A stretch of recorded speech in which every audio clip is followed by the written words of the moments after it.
Hi, Craig. Thanks for taking time to take a look at our owl.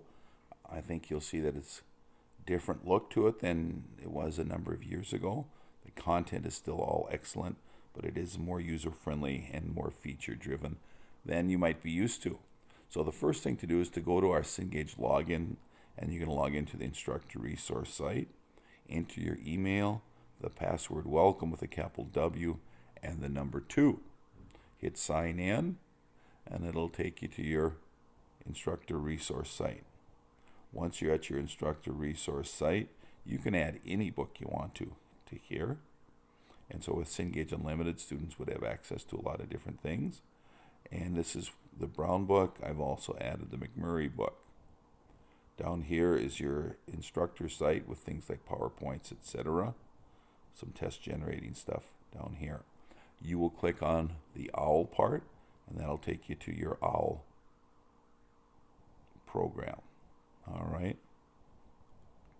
So we will then go to the courses site. I have set up a practice course for you. Very easy to create a course. Just takes a minute if you wanted to create a course yourself. The OWL will be extremely similar for each of our 2 books. So here's the OWL course I set up for you. Here's our home page. We're going to click on the assignments button.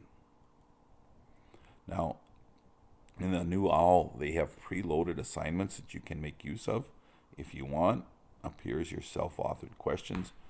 And I know you've written some of your own questions, which is great. Honestly, most of my professors don't use that because we have so many questions here. But it's very easy to do now. So to learn OWL or to take a look at all these intro things will give you a very good look at the types of maneuverings and questions in OWL. We always have professors assign this to students, and it eliminates 95% of their questions on using OWL. Also, we do have an option for students to do quick prep. This is going to review chemistry items they should already know, but often do not as they come into chemistry. All right, then we have our chapters. And it doesn't matter what chapter you're doing. They're all set up with 4 basic components here. So the first thing they have is an adaptive study plan. That's new. Basically here, students will take a quiz. They'll say, hey, this is what you need to know. Here's what you need to read. And here are some problems. So it's a great thing that some people use just as their whole assignment. Others will use this as something to come back to practice when they're reviewing for a test. Then we have our mastery problems. Mastery problems are what OWL is most famous for. They said, hey, here's a topic. Here's 2 to 4 or 5 questions. You get 2 out of 3 right before you can move on. And of course, they have all those same features of being algorithmic, etc., that any good system would have. And then we also have end of chapter problems. And end of chapter problems are problems that come right from the textbook. And so that would be different in sampling in that these will mimic a little bit more what the author exactly is teaching. Now, one thing, and for some reason I don't see it in chapter 3, but almost always we will have multimedia activities also as one of the 4 types of problems.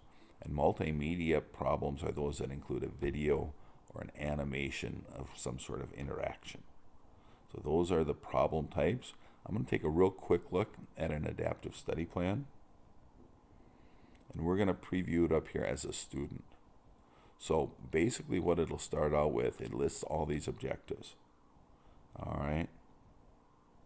So it really pinpoints what a student needs to know. If a student is using this as a review tool, they might say, hey, this is what I'm having issue with, and just go to this. But the way it is set up, if you're going to assign it, is you'd have students first take a quiz. After they take a quiz, it'll say this is what you should practice. It'll fill in this bar up here.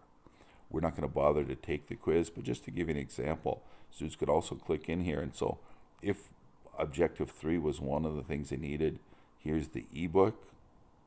Here's some of the questions that they would have to do involving it. And some of them don't have as many things as others, but some have quite a few. Some only have 1 or 2. Like the one I think is just reading usually. All right.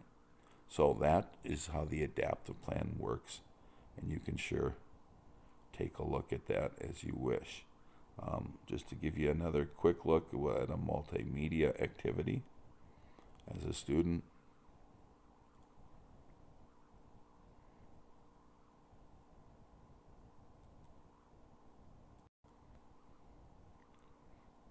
So here's a simulation of sorts.